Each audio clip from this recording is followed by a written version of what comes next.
Imagine being a U.S. Air Force personnel stationed in the United Kingdom during the height of the Cold War. It's a tense time, with geopolitical tensions running high, yet nothing could prepare the military personnel for what unfolded in a quiet countryside. Lights in the sky, strange markings on the forest floor, and encounters with an unidentified craft. This week, we are venturing into the heart of a chilling mystery that unfolded in the dense woods of Suffolk, England, one cold winter night. What transpired over the course of 2 nights has since become one of the most well-documented and perplexing UFO incidences in history. What happened in that forest back in 1980s? Well, sit back and enjoy as we investigate the Rendlesham forest incident. We're going squatching. We're going squatching, bitches.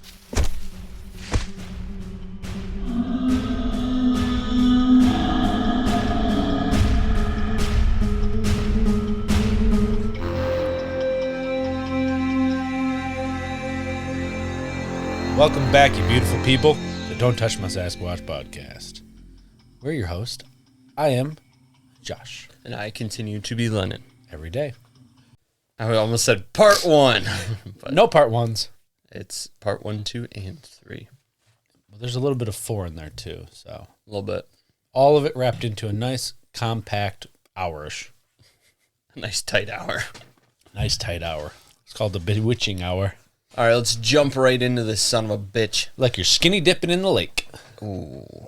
Just jump in because you don't want anybody to see you. Have you seen that new movie? What's it called? It's called the one with Jennifer Lawrence.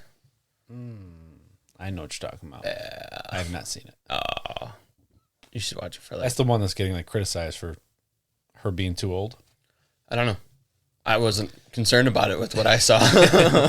I will definitely give that a look. Yeah, it's on Netflix. In December 1980, Suffolk, England became the stage for a series of reported UFO sightings, marking the onset of what's often dubbed Britain's Roswell incident. Yeah. An iconic case that has captivated the world's imagination. These sightings unfolded over 3 consecutive nights, spanning from December 26th to the 28th. Fuck. Making noises. This stupid can was like, all right, I'm going to wait 5 seconds after you release. I got something to say. Yeah, God. 3 consecutive nights spanning from December 26th to the 28th. Just outside the Woodbridge and Bentwaters twin RAF bases, which at the time were operated by the U.S. military during the Cold War era. Yeah. The twin bases were leased to the U.S. Air Force during the 1950s. Several U.S. military witnesses on those nights in question saw a series of strange lights in a physical craft. For some others, it went even further, as much as to make direct contact with the craft itself. Some probing, some loving. Some gentle caressing of the metal. Soft saxophone music in the background played by John Burroughs. It's Jim Penniston. Penniston, yeah. Yeah. There's a lot of names in this one, folks. Fucking bastards had both J names. That, a lot of names and a lot of military ranks. Colonel, Sergeant, Colonel. Master Sergeant. Masturbator. Oh, that's your rank. No. It's a lie. Over 4 decades have passed since the incident, yet debates between... That's 40 years, people. Yet debates between believers and skeptics persist. But these witnesses on the base during the heat of the Cold War were, and are, the only ones to truly be able to describe those fateful nights in detail to us. The British government would conduct investigations, as well as some strange, well-dressed visitors would appear with their own questions for said witnesses. Were they the police? Yeah. Yep. Oh, okay, all right. They're strange dressed, though. Those fucking hard hats that... Oh, they got some cool hats. Yeah. No, I mean, like, people in suits. Oh. There's some witnesses who claim to have been questioned heavily by men in suits. Really? Mm-hmm. Oh, I didn't catch that. Yep. What truly happened in Suffolk, England to those people, and what has made this story so compelling to this day? Actually, in that documentary, the woman that was talking did say she was told not, if she saw anything, don't say anything. Mm-hmm. There was a couple other people. I did forget about that. So let's talk about the research on Please, this. yes. As with always, we get in. That was still loud. That was still loud. It's all right. It's cool. It's all good. It's all what good. do we It's all get good. into?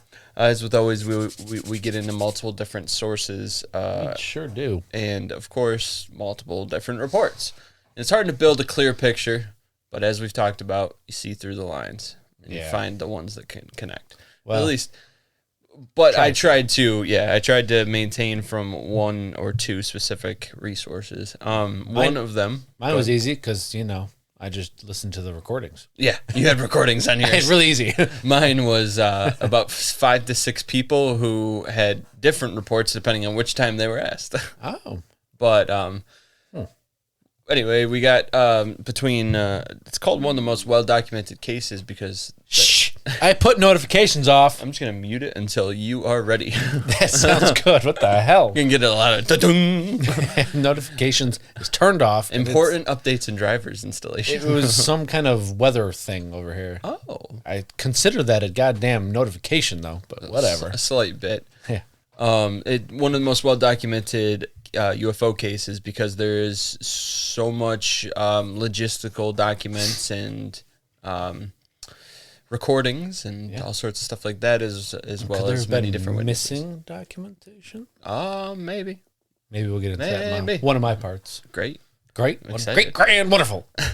So as well as all that kind of research, we also, I think you said you watched it, the documentary on Prime, Codename Rendlesham. Yeah, I watched it until like 15 minutes left because I had to come here. I get that in the big jabs. It was a late night and I didn't want to stay up all night. Yeah. Fuck it. It was only fucking 2 in the morning. Sometime. It was 2 in the morning. Yeah. Do you want a half awake, baggy-eyed motherfucker? No. Oh, wait, you always get that. Never mind. That's what caffeine's for. Put it in my veins. Yes. So let's start with the first night. We did our best. The night that kicked off everything. On the night of December 26th at 2 a.m. in the morning, Airman John Burroughs and Supervisor Sergeant or Staff Sergeant SSGHT. SSGHT? I think that's Staff Sergeant. I think so. Hey, Alicia, is that Staff Sergeant? Cool. Yeah, it's Staff Sergeant. All right. Whatever his rank. Bud Steffens were riding around the base on patrol. While driving down the road toward the east gate, strange lights emanating from the forest caught Steffens' eye. He noted that whatever it is, it's in the forest. Wow, that's very, very astute. It's an astute motherfucker. The two men opened the gate to allow access to the road that took them. Time. Oh, we're still recording. One of my clients was calling me dead center. Fucking Dead center. all the fucking times to call me. You can call me dead center, but don't call me late for dinner. That's right. Call me to the left, call me to the right, but not dead in the middle of recording. Yeah. Leave a message. At the beep. Why? Who calls? Who calls nowadays? Yeah. Like, what the fuck? Don't call me. Old people. Well, he is 78. So. Oh, well, I guess that makes sense then. Good on you. Good job, sir. He's got a phone. He never calls me, though. He always texts me. Just happened to call me. Anyways. Hopefully it was an emergency. Sorry for stopping. I thought the camera stopped, though. But it didn't when the phone call comes. No, it does not. I didn't know that. Yep. I saw something about stopping, and I was like, no. No. It was literally like you had just been shot. You went, stop! I have been shot in my buttocks. It was abrupt. Sorry. It's okay. So the two men, they're driving around base on patrol. Ah, yes. 2 in the morning. Mm-hmm. I don't know why I coughed directly to clear the throat into the microphone. It's all right. What's his face? Steffens. He saw something out of the corner of his eye outside of the gate in the woods. And to him, it looked like a light coming down in the woods, bobbing around. Gotcha. So Doing. they decided to investigate a little further. So they drove over to the east gate. They opened the gate up. And they said once you get out there, I saw some aerial maps. Once you get outside the east gate, you could turn left and go to Bentwater's base. This was at Woodbridge. I should specify that if I didn't. This was at Woodbridge. You could turn left, I think they said, to go to Bentwaters. And if you go right, it'll take you toward the public road. And then an immediate left will take you in the eastward in the vicinity of where they saw the lights, which were in the woods. Right. Also, SS, all that. SS, what was it? SSTRG? SSGHT. GHT. Well, whatever. It's Staff Sergeant. Yeah, I did it. Yeah, you did a thing. Yeah. All right. So Talk to us about this floating fucker. So they followed. They left the gate. They went down towards the public road, the opposite way of Bentwaters. They went down through the woods, and they drove on in search of whatever they could find. They followed the road all the way to the end, and turn around and head back. They didn't find Grandma's house. They didn't find Grandma's house. They didn't go over the creek though. Nor the woods. You're fine. Oh, okay. I was reading the text. All right. Don't know why you didn't just do that in the beginning. Not bad. Not you, him. Anyways, Okay. perfect. All right. Proceed. All right, proceeding. So they went all the way down the road, turned around and came back. They couldn't find the source of the light Right. because it was, we'll talk about it later. But they came back and Burroughs turned off the car and stepped out looking for any sound, clue of any kind of where the lights were they were chasing. With an uneasy feeling, at 2:50 a.m., the two men called it in, alerting security control that something strange was going on outside the back gate. Something is going on. Something's just not There right. it is. I forgot what it was for a minute there. Responding to the alert, security supervisor Sergeant Jim Peniston Yes, and sir. Edward Cobbensag, I hope I said that. Copenhagen, were dispatched to the men to assist and investigate. Immediately, Peniston too witnessed the lights, which seemed to have crashed to the forest floor in a ball of light.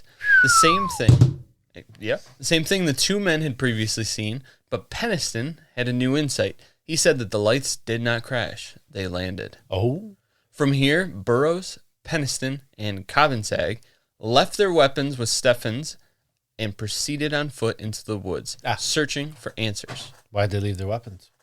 Exactly. I feel like. Oh, you don't. Oh, Oh, are you? I do know why. Oh, speak. Because they were in foreign territory and they can't carry their weapons, otherwise it's deemed an act of war. That's interesting. Something to do with that, yeah. Okay, So they had to leave their weapons. That's pretty cool. Well, not cool, but you know what I mean. I do, yeah. Interesting. And it's Britain though, so I don't know how it. But anyways, yeah, it was something to do with that I read. All right. I didn't write it down because it wasn't my day. You didn't need to write it down. I kind of remember. Yeah. I have a thing called a memory. It's a little shady and shoddy at times. It's getting to that age. You know? We're a little bit off of 36 now. Oof. I know. That means I'm a little bit off of. 27. There it is. Couldn't Gross. remember your age. No. We're not of that age yet. No. That's what, 50, 60? Yeah, I forgot Anyways, for a minute. I'm sorry. It's okay. So they left their weapons and proceeded on foot into the woods. Remaining at the forest edge with Steffens was Master Sergeant J.D. Chandler. He set up a radio relay with security to closely monitor the situation. Tag, you're at. The trio on foot Sorry. were searching the wooded area in a semi-spread out line. Yeah. They chased the strange distant light for roughly a mile eastward toward a nearby farm. It is worth noting that the Orford Ness Lighthouse is in the very same direction. It sure is. From here, details grow a little murky. Original witness statements given in the days following the chase say that the men followed the bouncing light for 2 miles before realizing it was probably the lighthouse and returning back. Now, this was the original witness statement given to the man that we'll get to shortly here, who was in charge of the base. This was a few days following the incident. Gotcha. But subsequent interviews after state the following, mainly from Jim Peniston. The main differences come from Jim Peniston's account. Right. Who witnessed something much different than the other two men. They grew closer to the source of the lights which illuminated the forest. From here, they could finally see the object. Burroughs witnessed a collage, Jim Burroughs, that is. Yep. John Burroughs, that is. Witnessed a collage of lights seemingly emitting from a reddish-orange circular light. Underneath, various bright-colored lights danced out of it below, all in a triangular-shaped configuration. He claims he never saw a physical craft, only lights. Right. Now, in this different variation of the story, of their account, they said that they actually found where the craft touched down, where the lights touched down, and as they approached it, they were about 50 meters away or so. Yeah. The two men, Burroughs and Cavansag, I believe, saw the light itself and just the light, and they actually drew some pictures of the lights that they saw. However, though, Peniston could make out the now notorious evidence from the sighting, the object itself. He describes seeing a triangular metallic object through the trees with the lights, with which the lights came from about 50 meters away. As he approached closer, as all of the men approached closer, right, the lights suddenly grew extremely bright and rose up above the trees and flew off away from them. Now, all of them said they saw that? Yes. Same exact thing? Yeah. Sounds like the lighthouse to me. Huh? Sounds like the lighthouse to me. A little bit. They said that it grew extremely bright, and they dove onto the ground, and they watched it ascend to the tree line, and then... We heard about what happened to that guy named Travis Walton. We're not going to be next. It was after that. It was. Some sources claim that the men could hear the animals, well, the men even claim this. Right. It flew off in the direction of the nearby farm, which I'm not sure I think it'll come up in both of our stuff a little bit more.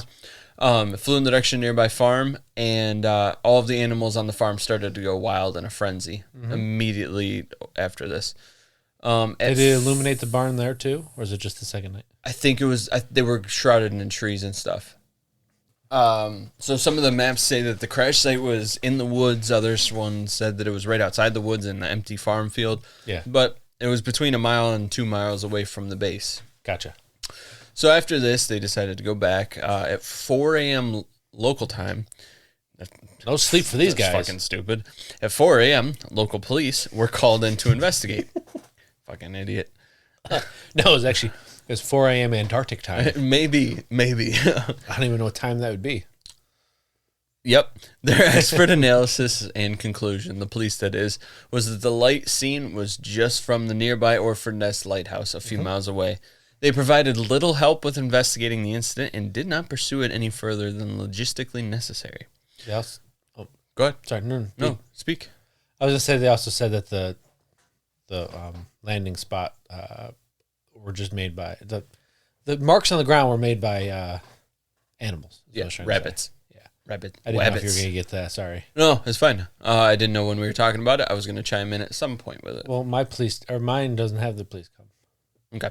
So, yes, you're correct. They did say that rabbits. Also, broken trees, tree branches, and quote-unquote burn marks, those were all attributed to the loggers in the area for marking the trees and chopping them down. Right. But they also said that these men, I also read something that said that these men were recently sent to the station to the base, so they were not super familiar with the area, and specifically, say, a lighthouse that is a few miles away on the coast. Right. But I don't know where I was going with that. But yeah, I mean, that was the other thing is, and then they said that they might not be familiar with the methods of how the loggers were, so it could just be attributed. They found a spot, and I didn't know that about the loggers. That's a new one for me. Yep. So the police provided little help with investigating the incident and did not pursue it any further. When dawn came, a team was sent out to inspect the site under daylight. There they found what appeared to be a set of landing marks in the spot the object was seen stationary. Spoiler. Yeah, so maybe I did write it all. Sorry. 3 small impressions in the ground, burn marks, and broken tree branches were enough to convince everyone that something did indeed take place here hours prior. Everyone on the base, that is. Mm-hmm. The original witness statements from the men only describe chasing lights through the woods to an open field after watching it, quote-unquote, touch down in the woods. They ceased their chase 2 miles in on foot and gave up after the light supposedly flew out of sight. The rest of the info has been added to their accounts in later interviews. Now, I haven't mentioned Charles Halt yet. Right. Deputy Base Commander, I think was his official title. But basically, Lieutenant Colonel Charles Halt. Okay. But I think he was Deputy Base Commander. Probably. Yeah. I only had so we'll talk briefly on it later about the Halt memo. But basically, it's we'll explain it later, but it's a summary of the events and to report to his higher-ups. And this was his official report from that first night. Yeah. Early in the morning of 27th of December of 1980, which is the wrong day, which we'll talk about later, 2 U.S. Air Force security police patrolmen saw unusual lights outside the back gate at RAF Woodbridge. Thinking an aircraft might have crashed or been forced down, they called for permission to go outside the gate to investigate. The on-duty flight chief responded and allowed 3 patrolmen to proceed on foot. The individuals reported seeing a strange glowing object in the forest. The object was described as being metallic in appearance and triangular in shape, approximately 2 to 3 meters across the base and approximately 2 meters high.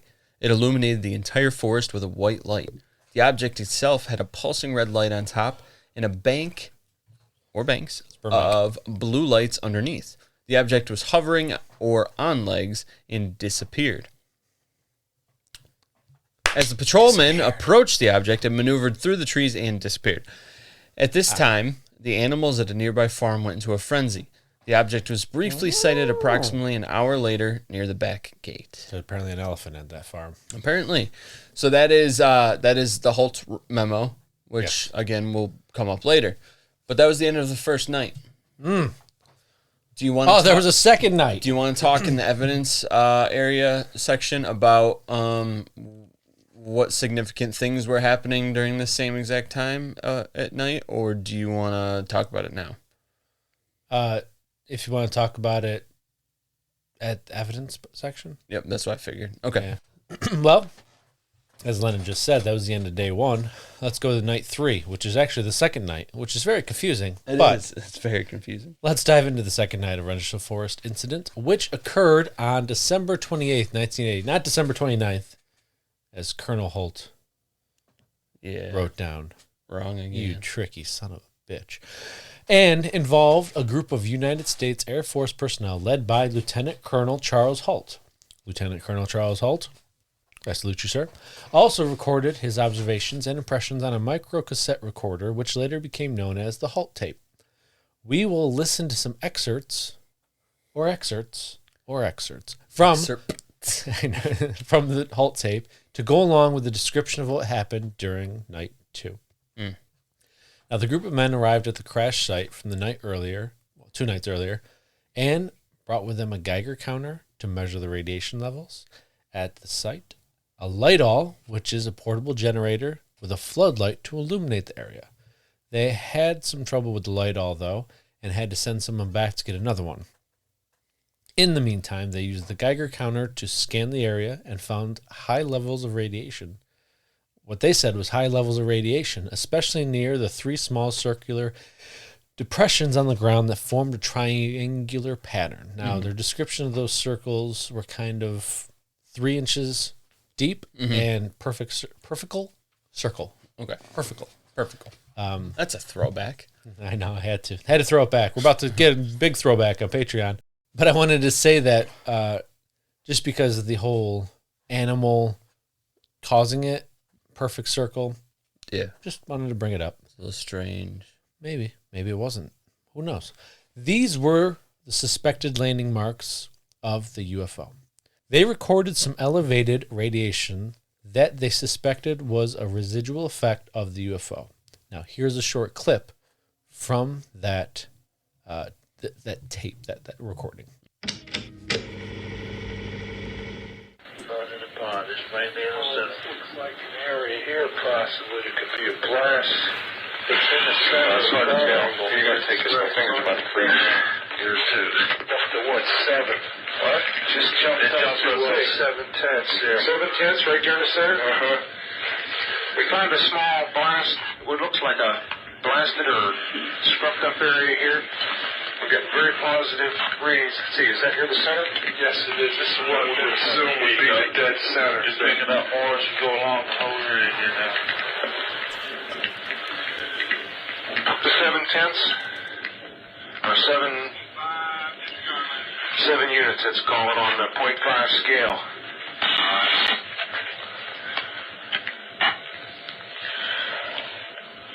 Okay, why don't we do this? Why don't we make a sweep? Here, I've got my gloves on now. Let's make a sweep out around the whole area, about 10 foot out. Make a perimeter run around it.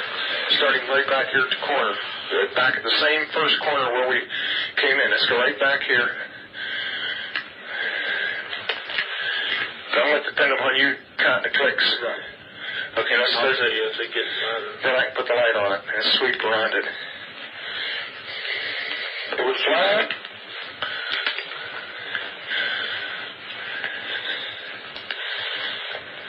Put it on the ground every once in a while.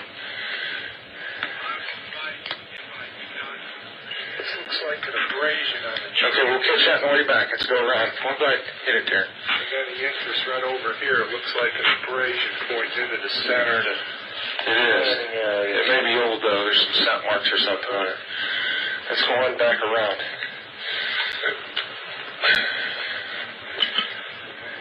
All right. So it gives some extension. Yeah, this is an awkward thing to use, isn't it? No, you see, I can carry it on my ears, but this one broke.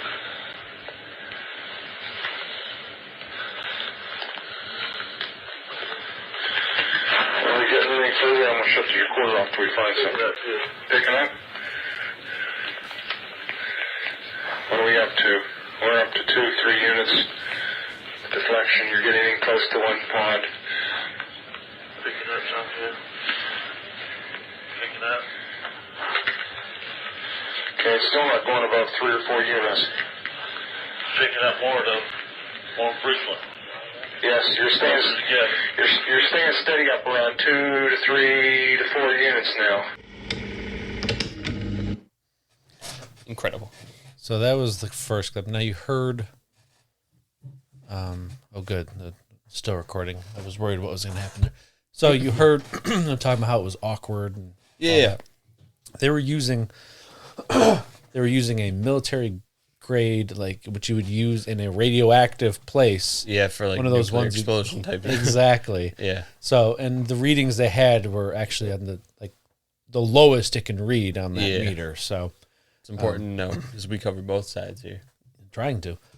Now then, nope. Do you have any? Sorry, discussion, if any. Do you have anything to add on that one? That's the least like the man talk. That was Charles Halt, right? Yes. Yeah. The Okay. one you can hear loud and clear, Charles Halt. The That's what I other thought. one, I can't remember who the other one was. I'm sorry. It's all good. There was another guy you can hear pretty clear, and he's a different guy. Yeah. No, Obviously. I could literally listen to that shit for hours. Like it's just so fascinating to me and piecing it in my head of how they're doing all this and thinking like these guys are out in the woods in the middle of the night with fucking like instruments measuring this UFO landing. So this was the basic and the easiest one, longest one of the first 5, but it's the least strange, if you will. It's just they're doing little readings. Now we get to the ones. Just that imagine being part of that. But you're going to hear their genuine reaction to it and what they saw in live time on those recordings, which I think is cool. It's very cool. But yeah, that was just like, to kind of set the groundwork of what they set were the doing. tone a little bit. Get a Yeah. nice little jab in. And also give you a little idea of what it's going to sound like for the next 4 clips. Dope. But yeah. So basic, nothing really to There's just discuss slightly there. elevated radiation levels. Exactly, from background. Now, they then observed some interesting abrasions on multiple trees that they seemed to indicate the craft damaged some trees. Yeah. In the process of landing or taking off or something. Now, they kind of mentioned the abrasions in the actual recording. I think your headphone was off at that moment asking me a question, but they mentioned it and it was facing the inside, like where the craft was. Okay. And Halt just kind of passed it off as it looks like an old mark. So they recorded some heat or energy coming from the abrasions, though, on the tree. He notes all the abrasions are all facing the direction of the landing site. Now here's a clip from that part of the taping. Okay,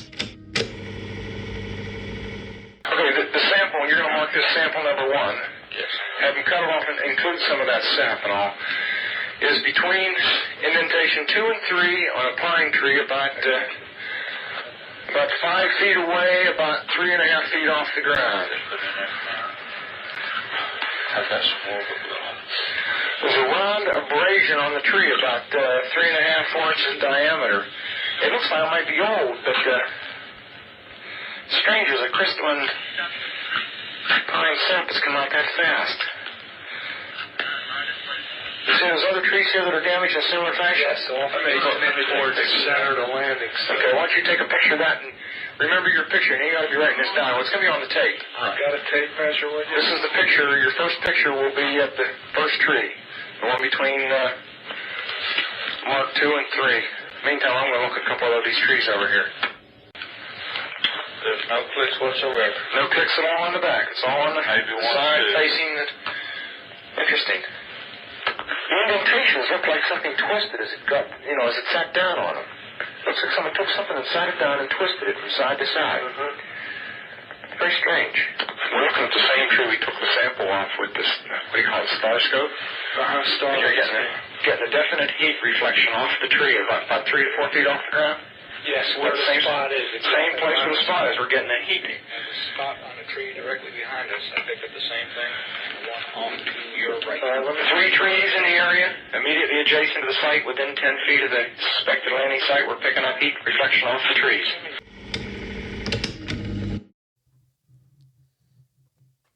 So yeah. Now they talked a little bit about the landing, the spots on the ground, and how it looked like someone twisted, but most of that was just on the tree, and all the abrasions, and I'm sorry, I think I jumped the gun there on the energy heat signature coming. That's in the next clip. So surprise! Gotcha. But all of the damage from the trees, all were facing the actual landing site, as well as the clicks they were talking about was the Geiger counter. None on the back, all on the front of the tree where the abrasions were. Which is... Well, the front, let me rephrase that. The front being the front, the part of the tree that's facing the landing spot. So on the back of it, nothing. On the front where the abrasions were, a couple clicks. I don't think they actually mentioned how many clicks, though. I got you. So there's a little elevated radiation from it, like something... blasted some energy onto it. What's your thoughts on energy that one? blasting? I like energy blasting. Thoughts? Very cool. I fucking always say that. I'm gonna take that You're out. fine. My thought is that it's consistent, which is cool. Like you said, it's only on the stuff facing inward, towards the triangular landing zone. If it was like, I get on the outside of it too, then it's like, yeah, I guess that's just normal then. But kind of leads credence to a craft of landing there, or something abnormal there. But I also think it's interesting that they're all facing the landing site. Exactly. Now, they don't say if it's in a circular pattern or if it's all just like one, which still could be loggers if it's all in a line of trees. They don't say how high. Well, they did. 3 meters high. Anyways, yeah. I just listened to the fucking clip and I fucking forgot. All right. Now, I got to figure out where the fuck I am. Okay. So the descriptions are about it. Sorry. They then direct their attention to where the UFO landed on the forest, which you kind of got into a little bit with it looks like it twisted in the ground. They take some readings from around that area and also notice the same heat signature or energy on the ground that they examined on the abrasions of the tree. Hey, this is Erie. This is strange. Erie, someone want to look at the spots in the ground? Whoops, watch your nose. We're walking all over. Sir. Okay, let's step back and not walk all over it. Come back here, somebody put a beam on them. But you're going to have to be back 10 or 15 feet. See it? Okay, fine. Okay, lights off. What do you think about the spot? It's some type of abrasion or something in the ground where the pine needles are all pushed back and where we get a high reading about deflection of 2 to 3, maybe 4, depending on the point on it. Want to check it? Yes. You say there's a positive after effect? Yes, there is definitely. That's on the center spot. There is an after effect. What does that mean? Means when the lights are turned off, once we are focused in and allow time for the eyes to adjust, we are getting an indication of a heat source coming out of that center spot. which will show up on his Heat or some form of energy. It's hardly heat at this stage of the game. They then direct their attention to where the UFO landed in the forest floor. They take some readings from around the area. They also notice that the same heat signature... I just read that. Sorry, I meant to read the one below that. Halt measured the size and depth of the depressions and found it to be about 6 inches in diameter and half an inch deep. Sorry, I misspoke on it earlier. This gives us some idea of the size and weight of the supposed UFO, or at least of its landing gear. And the center spot, when they were talking about the heat signature, was you take the 3 triangles, center spot of the triangles. Yeah. So, anything on that one that stuck out to you? Except for the guy that kept walking through the scene. He's like, why don't we, not walk all over it? Just step back for a minute. Jackass. What are you, new to this? Gotta stay true to this. They then see a strange small red light coming from the clearing that seems to move erratically. They notice that the radiation levels increase as it gets closer to as they get closer to the light, indicating that there's some kind of connection between the light and radiation. They see other colored lights that seem to be changing shape and moving in different directions. They are baffled by what they are seeing, and they wonder if they are witnessing some kind of intelligent communication or display. They made a note of the barnyard animals being loud until the light showed up, and then they fell silent, which you also kind of alluded to the loudness of them, not the silence of them. Now this one, just for the record on the clips, most of them, I clipped a little of the dead air out. That's why if you hear a little jump for a second, it's like, well, you don't need 10 seconds of dead air. Right. They're already long enough. This is another, it's a 3-minute one. So, and it's about seeing the lights.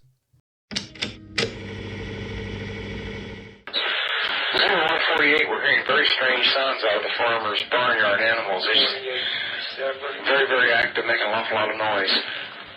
Yes, and a pigmentation. You just saw a light Yes, where? sir. Wait, now slow down. Where? Right in this position here, straight ahead, in between the tree. There it is again. Watch straight ahead off my flashlight there, sir. There it is. Hey, I see it too. What is it? We don't know, sir. So can I get some of it?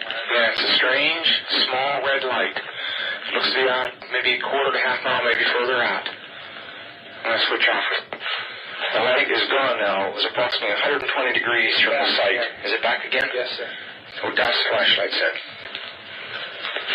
Let's move out to the edge of the clearing so we can get a better look at it. See if you can get the star scope on it.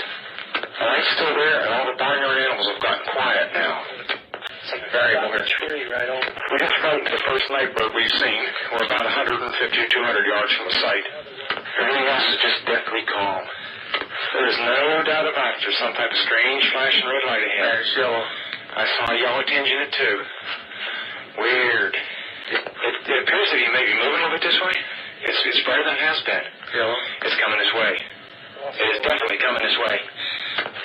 Just as if it were shooting off. There is no doubt about it. This is weird.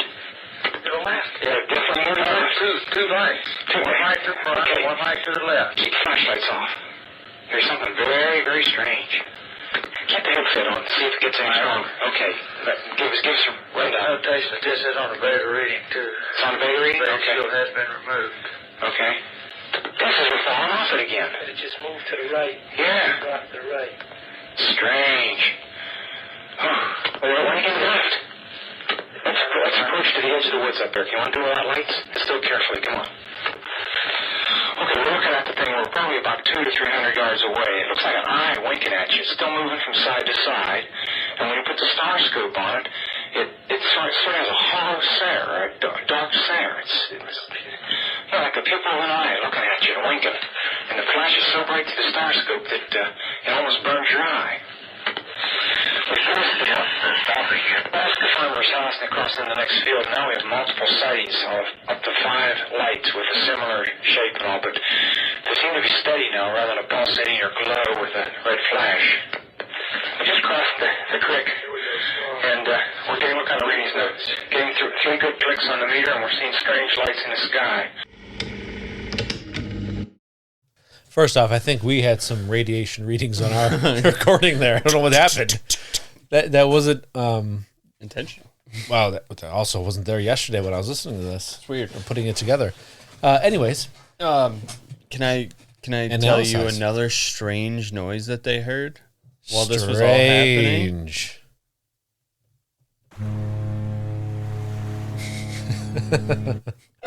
It's strange. Yes, that is common theory, and thought that it's the lighthouse. It kept going side to side, then it was gone, and then it would go side to side, and then it was gone. It was blinking. But the question I have is the 5 light thing, and well, we'll talk about the beam in a second. But the 5 lights, a lighthouse doesn't have 5 lights, so what could explain that? Right, exactly. You know, one of those. Strange. It follows, as we'll talk about a little later, follows the lighthouse with the blinking and all that, but doesn't follow it in terms of how it's splitting off and turning into 5 lights of different color. Shooting. But I mean, well, that's next. Yeah. But you know, it is very strange. So yeah, any other strange things you heard? I'm excited to hear the other strange things. What about the animals though falling silent when the light showed up? That's a very common thing. Is that With UFOs, but if it's the lighthouse house, what could explain it corresponding with the light? Yeah. Also, why is this fucking light not constantly being seen? Why did they just notice it?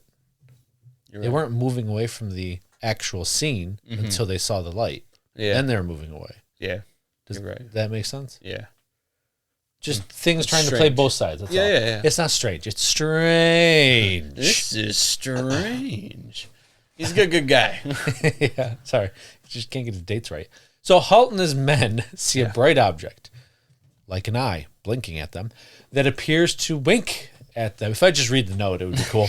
And send down a beam of light coming down from the sky and landing at their feet, as well as the RAF Woodbridge base, where they store nuclear weapons.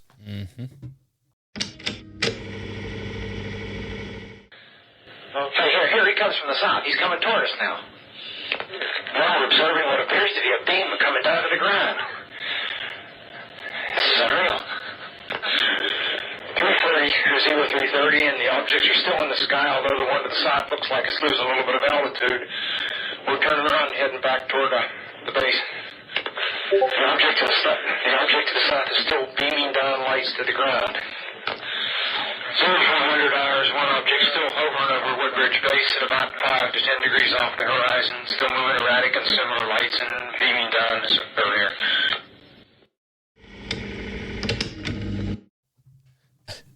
Turn the notifications off and they still fucking come on. Doop. That was not part of the recording. That was my fucking computer. All right, sorry about that. Anything about that one, you? Other than, it's coming from the south. Ah! I thought that was good. I love the idea of just these guys just out in the woods at night, just like, look at that fucking light, and they're taking like all of the data that they can, as much as you can on something like a random light, and then it's like, it's just I'm enjoying listening to it. Yeah. Okay, so again, it talks about multiple lights. One of them sinking to the ground. It talks about a beam of light coming down from the actual light down to the ground, kind of like a spotlight, we'll call it. Yep.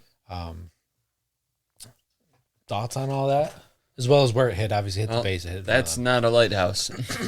exactly. This is the issue I'm having. Exactly. Is one account matches the lighthouse. The other time when they're talking about the lights, it couldn't be a lighthouse. Right. Exactly. So, I don't know what to think. this is why it is controversial. And Yes. but the whole 18-minute clip in its entirety will be posted on our YouTube channel. The day this episode is released, I'll be about 5 p.m. I'll release it. Weasel there. I'm excited. So it is 18 minutes. It's the clip I found. It's actually 4 fucking hours apparently of actual investigation. That's fun. But I'm glad it was only an 18-minute clip I had to listen to. So the encounter lasted for several hours until the lights faded and the group returned to the base. It faded, went away, they didn't see it again. Again, can a lighthouse fade, go away, and not see it again? Usually it goes all night. Does it go during the day too? Only if it's foggy, I would assume. Anyways, Halt wrote a memo to the MOD about the incident, which was released by the U.S. government in 1983 and sparked public interest in the case. The memo was also confirmed by other witnesses, such as Sergeant Jim Peniston and Airman John Burroughs, who were part of the first night encounter. The Halt tape remains a key piece of evidence in the Rendlesham Forest incident, and this would later become one of the most well-known UFO incidents. What happened after, though? Well, the events of those nights remained hidden from the public for years following. But only days after it occurred, rumors began to fly around of a strange incident in the Rendlesham woods. Amateur astronomers recorded seeing bright fireballs in the sky attributed to a meteor shower, with the peak brightest explosions being recorded at 2:50 a.m. on the 26th, the exact same time that they saw their stuff. Locals whispered of their sightings off the base, animals affected by the nights, and some secret stories began to leak out from the base. Stories such as the ones described to UFO researchers on New Year's Eve, just days after. In 1983, under the Freedom of Information Act, the U.S. released what is now known as the Halt Memo, as you just said. 2 weeks after the incident occurred, Deputy Base Commander Lieutenant Colonel Charles Halt wrote a memorandum chronicling the events of the 3 nights titled Unexplained Lights. The memo's purpose was to inform the RAF liaison officer for the 2 bases, Donald Moreland, on the events that unfolded between the 26th and 28th. But the problem was, and still is to this day, The royal butt. that in the memo, Halt got the days wrong. He said the events happened from the 27th to the 29th, not the 26th to the 28th, as we know. Now, how do we know that they happened the 26th and the 27th, or 26th and 28th? How do we know? Police report. Yes. Sorry, I was hoping you would grab that.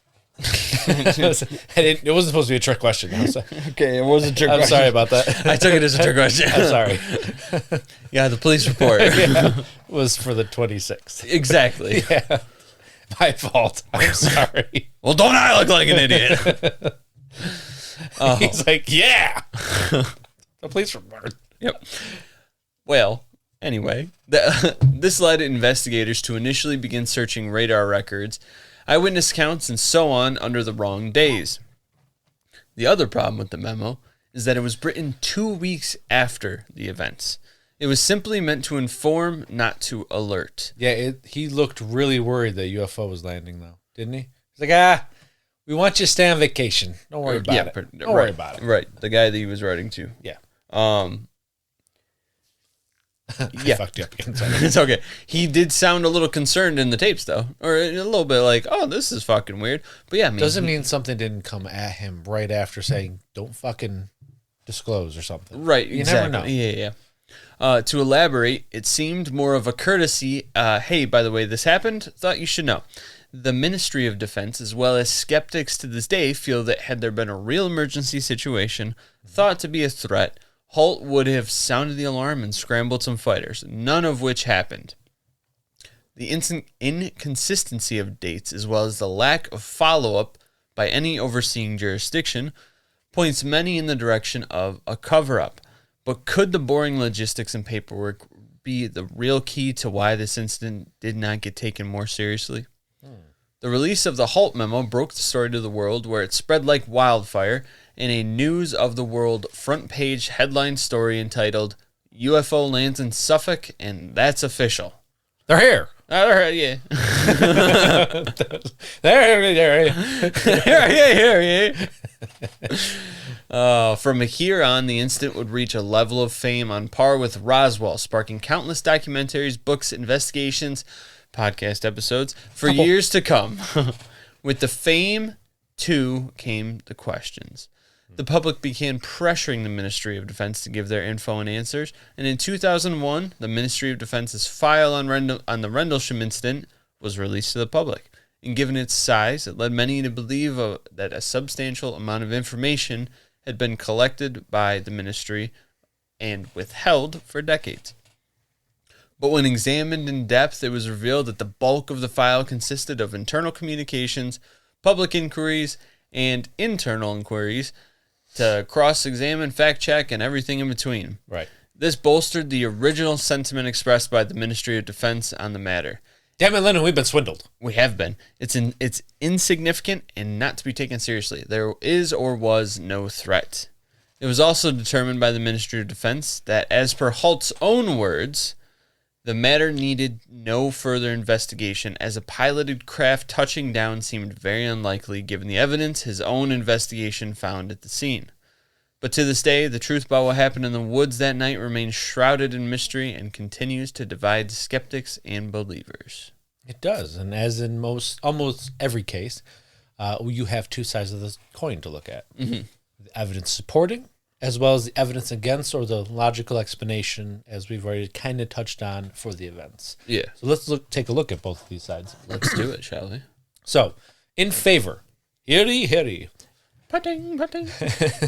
Most of the witnesses were trained and experienced military personnel who had no reason to lie or exaggerate about what they saw.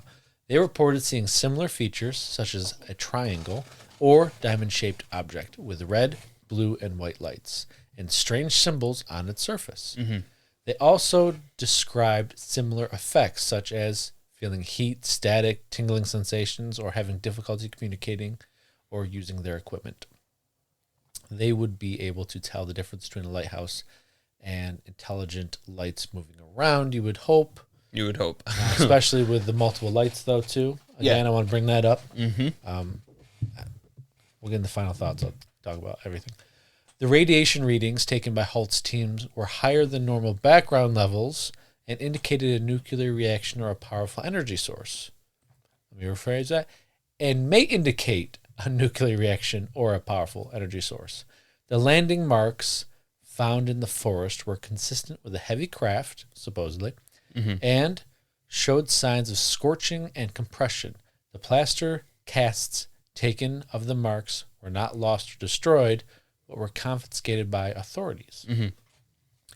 The Orford Ness Lighthouse was not visible from the base or the forest and could not account for the movement, shape, or color of the objects. The meteor, stars, and satellites could not explain the erratic behavior, the low altitude, or the interaction of the objects. The animals, vehicles, or military exercises could not produce the sounds, the radiation, or the physical traces of the objects. Remember, this is just all four right now. Yeah. We'll get to the against in a second. No, you're good. To this day, none of the witnesses have admitted or suggested that they were involved in a hoax or a prank, and they have maintained their story for over 40 years. The evidence, such as the binary code allegedly received by Peniston or the photographs allegedly taken by Halt, were not revealed or produced years after the incident and were supposedly kept secret or suppressed by the authorities. Lights seen during Christmas, you already touched, so. Mm-hmm. But they were seen by many. Mm-hmm. Mm-hmm. So that was the four. If you want to go for the four, where the ufologists always go, well, let's go with the skeptics now. Here are some of the things skeptics of the Rendlesham Forest incident bring up to prove that it wasn't a UFO incident. Again, we've already discussed a couple of them. Mm-hmm. So some of the witnesses have changed or embellished their stories over time, and some have contradicted each other on key details, such as the size, shape, and movement of the objects. Some of the witnesses may have been influenced by psychological factors, such as suggestion, expectation, or fear. Excuse me. One famous account that I'm sure almost everyone knows about, that changed and was embellished over the years, was that of Jim Peniston. Yes, sir. He would later report that the UFO was a triangular craft with strange symbols on the surface, and that when he touched it, he felt a surge of energy and received a binary code message in his mind. He said that he wrote down the code in a notebook and later decoded it with the help of a computer. He said that the message was a set of coordinates and a cryptic, not a cryptid, statement that You get a Bigfoot friend. Yes! Call him pizzazz. Statement that said, exploration of humanity, continuous four planetary events, fourth coordinate, continuance, time. Sure. Makes perfect sense. Always. He also said that He also said that he experienced some physical and psychological effects after the incident, such as nightmares, visions, and health problems. Now, Peniston's story has been met with skepticism and criticism by many people who have not scrolled down like I did, there we are, who have pointed out several inconsistencies and contradictions of his account. For example, some of the other witnesses who were with him that night did not see or touch the UFO and did not recall him writing down any code in his notebook.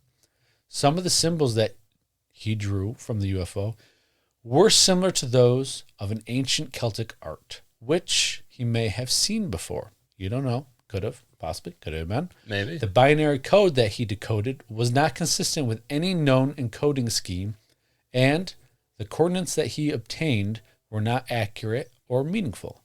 The statement that he received was vague and ambiguous. I don't think he received the statement. I think he gave it.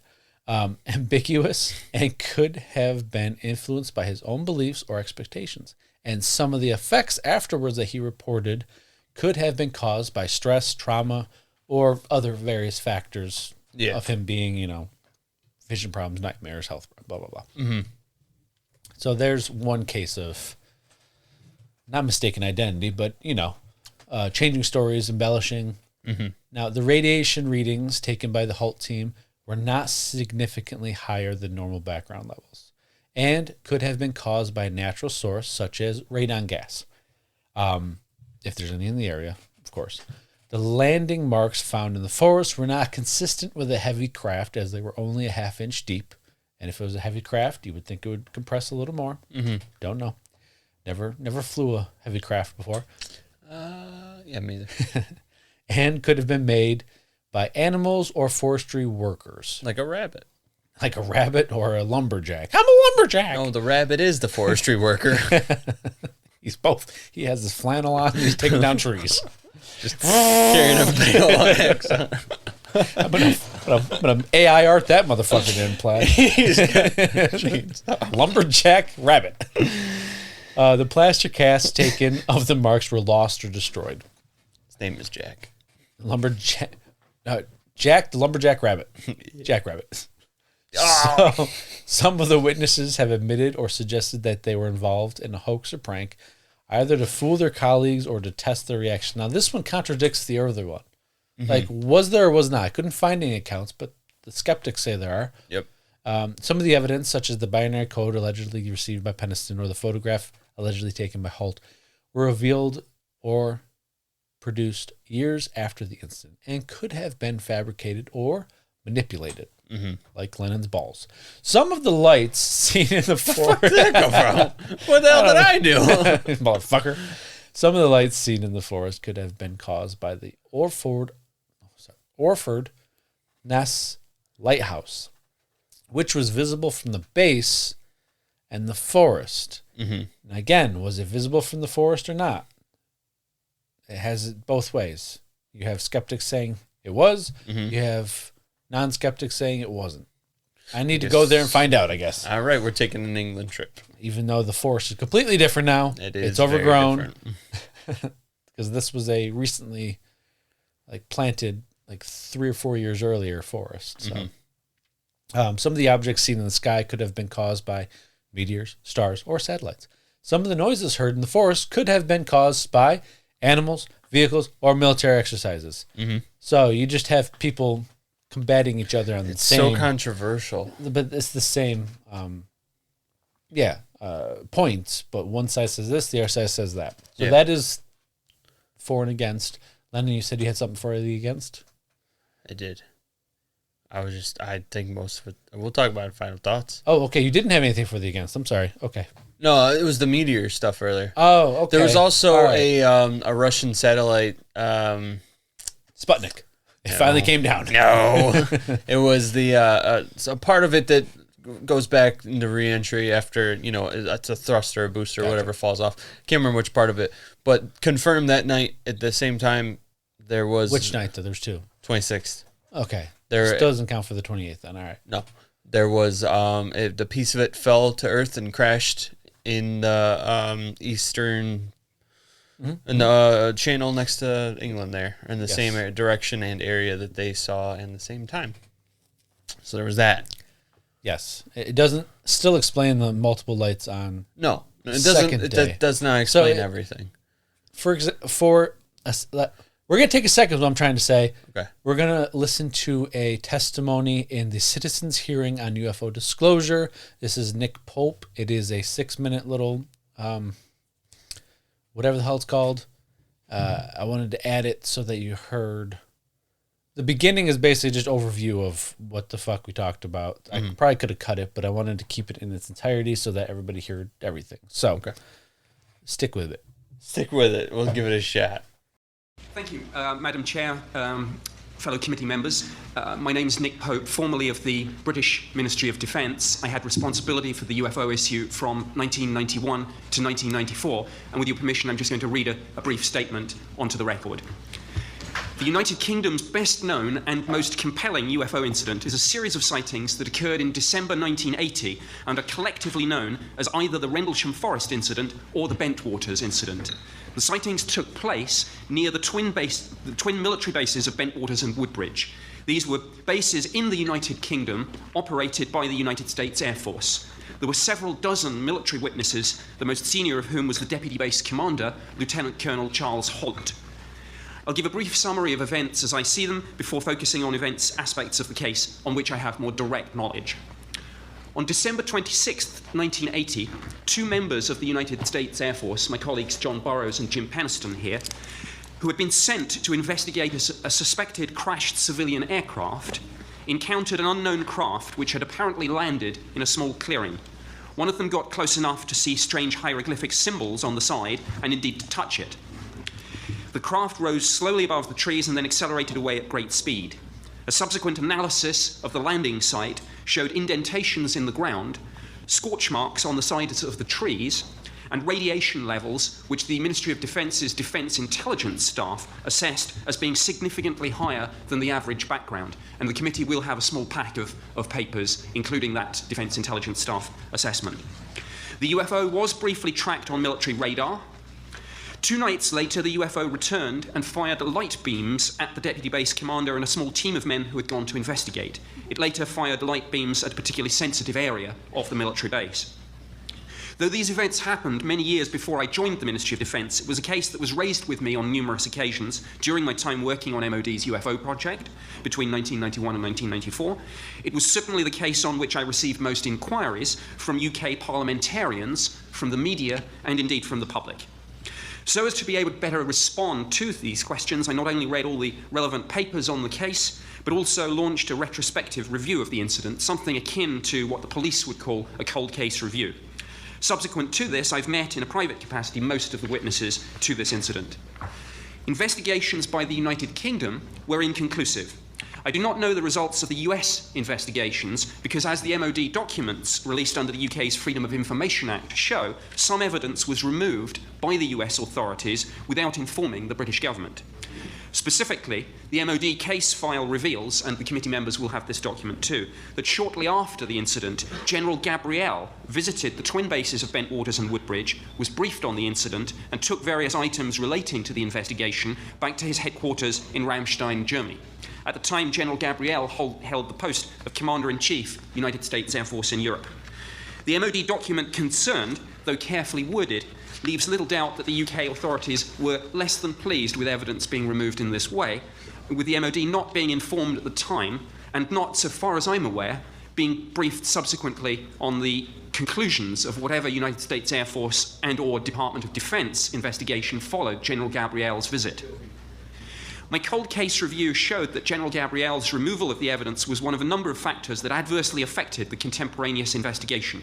A combination of confusion over jurisdiction, i.e. between the UK and the US authorities, delay, and poor information sharing fatally undermined the original investigation.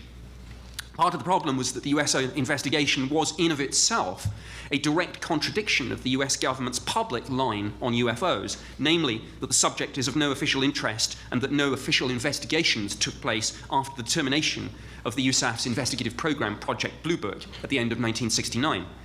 This clearly put senior United States Air Force officers in an extremely difficult position, and it was clear to me that the US authorities wished to hand the investigation off to the British, while the Ministry of Defense was equally keen to see the Americans take the lead. The confusion over precisely what happened at the time is compounded by the fact that some Ministry of Defense intelligence staff UFO files covering the time period of the Rendlesham Forest incident have been destroyed, seemingly without proper authorization. While I'm aware that this action has generated some conspiracy theories, I'm not aware of any evidence that suggests this was a deliberate attempt to hide information, though I know that some people dispute that point. While some internal Ministry of Defense emails expressed delight at the loss of these files, my assessment is that these were unfortunate remarks by comparatively junior staff and were motivated by nothing more sinister than the relief of not having to respond to further Freedom of Information Act requests for the documents. By the Ministry of Defence's own admission, there was no definitive explanation for the Rendlesham Forest incident, and the case remains unexplained to this day. However, when pressed to make a statement on the incident, MOD consistently said that the events were judged to be of no defence significance, quote unquote. A catch-all soundbite that the MOD consistently used with all UFO sightings, explained or unexplained. In this way, MOD could justify taking no further action, whatever the circumstances of a case. It's worth quoting, in conclusion, the assessment of Lord Hill Norton, retired five-star admiral who was former chief of the defence staff and former chairman of NATO's military committee. Commenting on MOD's no defence significance line on Rendlesham Forest, Lord Hill Norton said, "My position, both privately and publicly expressed over the last dozen years or more, is that there are only two possibilities. Either A, an intrusion into our airspace and a landing by unidentified craft took place at Rendlesham as described, or B, the deputy base commander of an operational nuclear-armed US Air Force base in England and a large number of his enlisted men were either hallucinating or lying." It's difficult to disagree with that assessment. I know it was a little longer clip. Thank you for the snack, little mid-episode snack. But let's get into our thoughts about the incident and final thoughts, of course. Which button? Which button? Which button?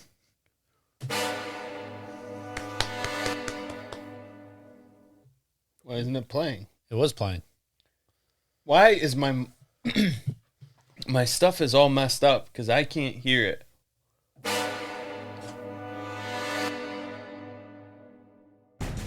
We've presented the facts. It's time now to examine the evidence and give our theories. So pull up a chair for our final thoughts. Science. Well, after that debacle, and in my dojo soon, you can go first. So, my final thoughts are that, let's see, it could have been the lighthouse. Mm-hmm. And I think some of it probably was the lighthouse. Now, it does not explain 60% of what happened and what they saw.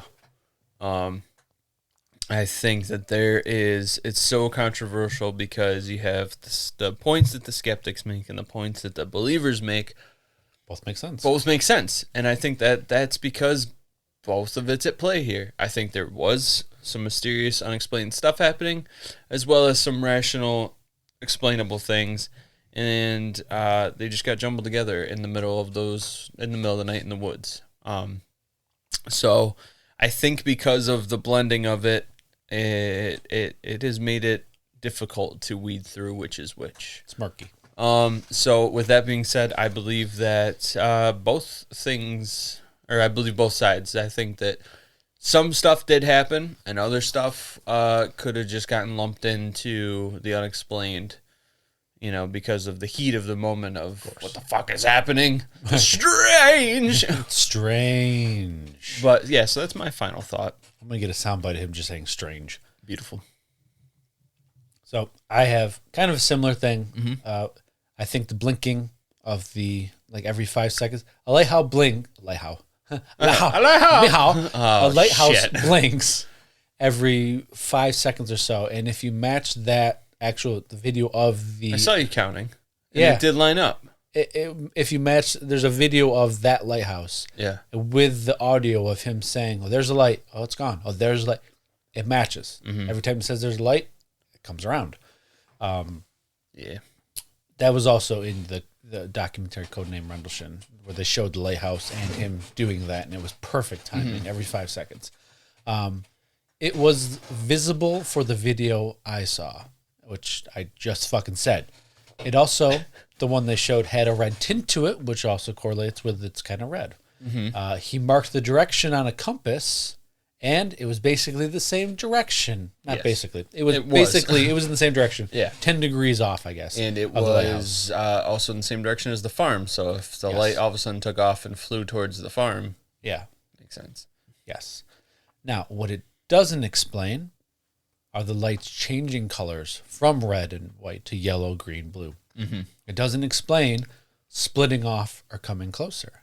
The beam of light that comes off the craft is also not explained by the lighthouse. And going to the farmhouse, the beam of light going to the farmhouse, them, and the nuclear sites is what I meant.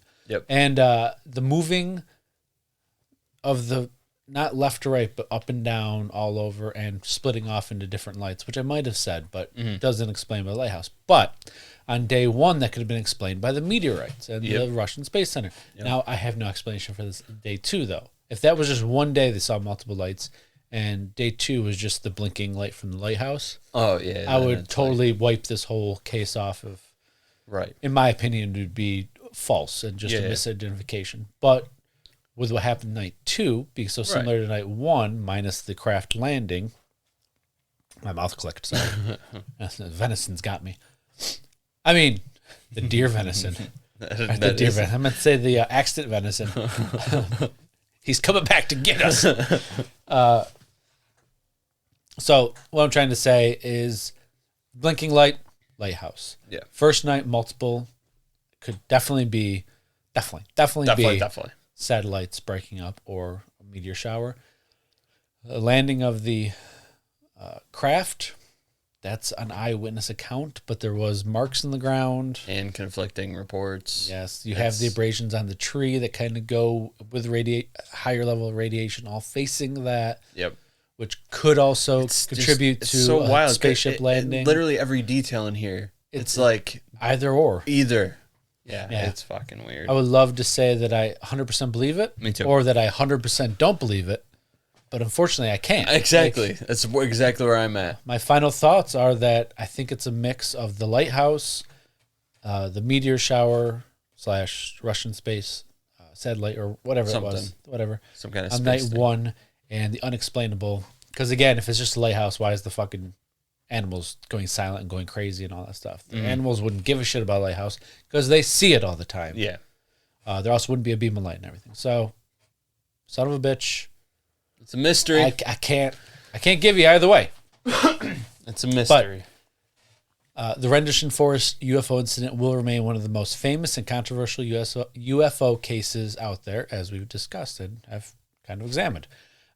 Whether you believe it was an otherworldly landing or just a mistaken lighthouse and meteor shower, the fact remains that there is still a lot of mystery and intrigue that goes along with this case. And that's our theories, and we're sticking to them. Now, Maestro, hit these beautiful people with your amazing outro. Please. Had to go nice on that one. Ladies, gentlemen, Squatches, once again, thank you so much for listening to the Don't Touch My Sasquatch podcast. If you're enjoying the show and want to show some love, hop over to our Patreon where you can dive into our treasure trove of exclusive bonus content and explore the multitude of perks we offer to our supporters. Explore our website where our mysterious merch awaits. Pair it with our Patreon membership for a special discount on your purchase. Because who doesn't love a good combo deal? I love it. Connect with us on Facebook, Instagram, or send us an email at dtscast@gmail.com. We're always thrilled to hear from our incredible listeners. For a visual treat, check out the YouTube channel where Josh crafts incredible video editions of our episodes. Don't forget to hit the like button and subscribe to our channel. Links to everything can be found in the show notes below.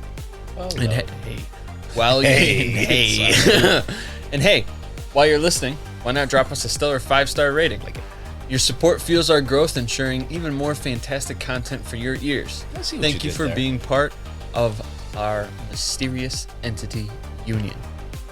Mysterious entity union? Yeah, or Cryptid UFO and Spirit Seekers Coalition. Jesus, what's the acronym for that? That's a mouthful. That would be Quasic. It's Quasic. What? I might like the acronym for that. Quasic. Thank you, Quasics. The Cryptid, UFO, and Spirit Seekers Coalition. Oh, that's Quasics. Yeah. No, you Quasics. I like it. But until our next encounter, keep exploring and remember to stay curious, be vigilant, and don't touch my Sasquatch. Don't do it. He's learning how to fly a spaceship today, and he's not doing a good job. Strange.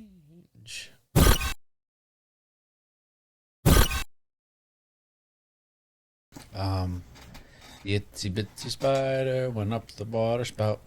Down came the rain and click. Oh yeah, that's right. It's in my ears now. You all heard that too. Yeah. Notifications are off, but that's not. Bump it. DJ Wicca Lennon. How you doing? Gotta get a good how you doing while we can. We won't hear cars soon. We won't really hear anything soon. We'll just hear shopping carts because we're in Target. Tarjay. Oh, I didn't do this. I'm ready whenever you are. Okay, fine. I'm going. In December of 1980 in Suffolk, England, I'm going to take that all the way back. Take it back, baby. No. You did a great job taking it back. And approximately 2 meters high. It illuminated the entire forest with a white light. The object itself had a pulsing red light on top. There's so much happening. I was trying to fix my hat and I choked on spit. I didn't expect the bell to go off and I didn't expect to choke. Sanctuary. I'm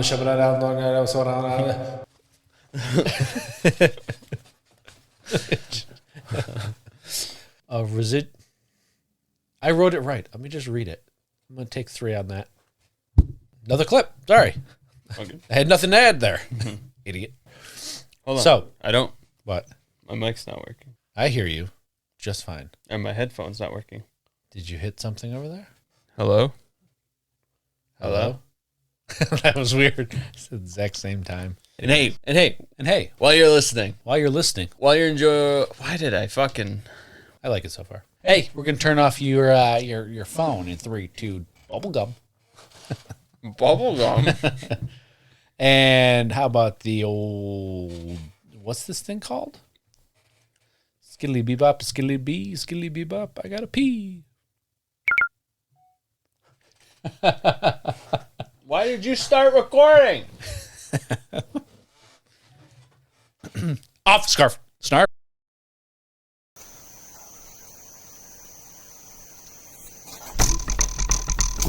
Oh! Holy crap. Glowing object in the forest. The object was described as metallic in appearance and triangular in shape, approximately 2 to 3 meters across the base. Yeah. But I know. Happy